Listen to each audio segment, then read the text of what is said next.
താങ്കളുടെ പന്തുകൾക്ക് സ്പീഡ് പോരായെന്ന് ഒരു 22കാരൻ പറയുമ്പോൾ ഞാനത് കേട്ടതുമില്ല, ഇപ്പോൾ അങ്ങനെയുള്ള കാര്യങ്ങൾക്ക് വലിയ ശ്രദ്ധ കൊടുക്കുന്നുമില്ലെന്ന് പറയുന്ന സ്റ്റാർ. എന്നാൽ കേട്ടതും കണ്ടതും ഒന്നും മറക്കുന്നവരല്ല കങ്കാരുക്കളെന്ന് പിങ്ക് ടെസ്റ്റിൽ ഇന്ത്യക്ക് മനസ്സിലായി തുടങ്ങിയിരിക്കുന്നു. ഒന്നാം ടെസ്റ്റിൽ തനിക്ക് മുന്നിൽ നിന്ന് വെല്ലുവിളി ഉയർത്തിയ ജയ്സ്വാളിനെ രണ്ടാം ടെസ്റ്റിൽ പ്ലാറ്റിനം ഡക്കാക്കി വിടുമ്പോൾ സ്റ്റാർക്കിന് എത്ര വേണമെങ്കിലും സെലിബ്രേറ്റ് ചെയ്യാമായിരുന്നു.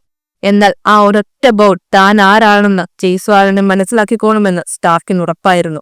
രണ്ടാം ടെസ്റ്റിൽ ടോസ് നേടി ബാറ്റിംഗ് തിരഞ്ഞെടുത്ത ഇന്ത്യക്ക് കാര്യങ്ങൾ എളുപ്പമായിരുന്നില്ല. ആദ്യ ബാളിൽ തന്നെ ജയ്സ്വാളിനെ നഷ്ടമായി. മികച്ച തുടക്കം നൽകിയ രാഹുലും ഗില്ലും ചേർന്ന് 69 റൺസ് കൂട്ടിച്ചേർക്കുന്നതിനിടയിൽ സ്റ്റാർക്ക് വഹ അടുത്ത പ്രഹരം, രാഹുൽ ഔട്ട്. പിന്നീട് വന്ന വിരാട് കോഹ്ലി തികച്ചു 2 ഓവർ ബാറ്റ് ചെയ്യുന്നതിന് മുന്നേ തിരികെ കൂടാരത്തിലേക്ക് പറഞ്ഞയച്ചു സ്റ്റാർ. നന്നായി ബാറ്റ് ചെയ്തുകൊണ്ടിരുന്ന ഗിൽ അടുത്ത ഓവറിൽ ബോളണ്ടിന്റെ LBWയിൽ കുരുങ്ങുമ്പോൾ ഇന്ത്യൻ സ്കോർ 81-4. രാഹുലിന് വേണ്ടി ഓപ്പണിംഗ് മാറി മിഡിൽ ഓർഡറിൽ ഇറങ്ങിയ ക്യാപ്റ്റൻ രോഹിത് ശർമ്മയ്ക്ക് പിടിച്ചു നിൽക്കുവാനായില്ല എന്ന് മാത്രമല്ല കളി മറന്നുപോയോ എന്ന് വരെ തോന്നിപ്പിച്ചു. 23 ബോളുകൾ ഫേസ് ചെയ്ത് 3 റൺസ് നേടി ബോളണ്ടിന്റെ LBWയിൽ രോഹിത്തും കുടുങ്ങി. രക്ഷകവേഷം ചാർത്തിക്കെട്ടിയ പന്തിനും ഒന്നാം ഇന്നിംഗ്സിൽ ഇന്ത്യയെ രക്ഷിക്കാനായില്ല. 2 ബൗണ്ടറികളിലടക്കം 21 റൺസ് നേടി ഓസ്ട്രേലിയൻ ക്യാപ്റ്റൻ കുമ്മിൻസിന് വിക്കറ്റ് കൊടുത്ത് പന്തും മടങ്ങി. ഇന്ത്യയുടെ പകുതിയിലധികം കൂടാരം കയറിയപ്പോൾ ചെറുത്തുനിൽപ്പ് നടത്തിയത് കുന്നുകം നിതീഷ് റെഡ്ഡി മാത്രമാണ്. അശ്വിനെ കൂട്ടുപിടിച്ചു തുടങ്ങിയ റെഡ്ഡി 54 ബോളിൽ 42 റൺസ് എടുത്തു. സ്റ്റാർക്കിനെയും ബോളണ്ടിനെയും പറത്തിയ സിക്സറുകളിൽ താനൊരു തുടക്കക്കാരനാണെന്നുള്ള ഒരു ഭാവവും ഉണ്ടായിരുന്നില്ല. എന്നാൽ കളി തിരിക്കുവാൻ സ്റ്റാർക്കിന് വലിയ സമയമൊന്നും വേണ്ടിവന്നില്ല. അശ്വിന്റെ വിക്കറ്റ് എടുത്ത് സ്റ്റാർക്ക് ബ്രേക്ക് സമ്മാനിച്ചു. 5 വിക്കറ്റ് നേട്ടവും. ഇന്ത്യൻ വാരത്തെതിനും ഓസ്ട്രേലിയൻ ബൌളിംഗ് നിരയ്ക്ക് മുന്നിൽ പിടിച്ചു നിൽക്കാനായില്ല. ഒടുവിൽ ഇന്ത്യൻ ബാറ്റിംഗ് നില 180-ൽ ഒതുങ്ങി.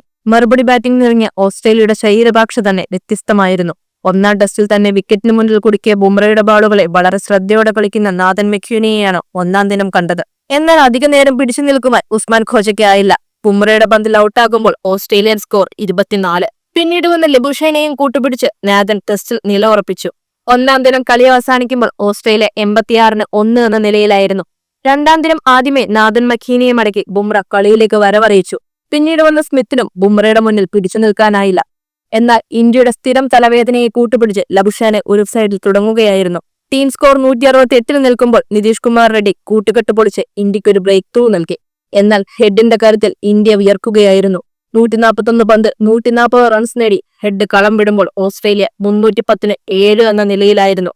ഓസ്ട്രേലിയ വാരത്തതിനെ വേഗം കൂടാരം കയറ്റാൻ സിറാജിനു കഴിഞ്ഞെങ്കിലും രണ്ടാം ഇന്നിംഗ്സ് ബാറ്റിംഗിൽ ഇന്ത്യ പതറുകയാണ്. ഒന്നാം ഇന്നിംഗ്സിൽ തന്നെ പ്ലാറ്റിനം ഡക്കാക്കിയ സ്റ്റാർക്കിനെ തൂക്കി ജയ്സ്വാൾ ഇന്ത്യക്ക് മികച്ച തുടക്കം നൽകി. എന്നാൽ ടീം സ്കോർ 12-ൽ നിൽക്കുമ്പോൾ ഓപ്പണിംഗ് രാഹുലിനെ ഇന്ത്യക്ക് നഷ്ടമായി. തുടർന്ന് ഗില്ലുമായി ചേർന്ന് സ്കോർ ഉയർത്തിയ ജയ്സ്വാളിനെ 42-ലും.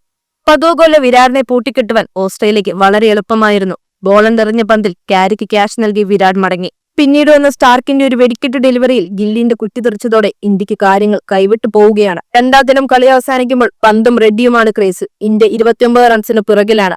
മൂന്നാം ദിനം അത്ഭുതങ്ങൾ സംഭവിച്ചാൽ മാത്രമേ ഇന്ത്യക്ക് അഡ്ലേഡിൽ രക്ഷയുള്ളൂ.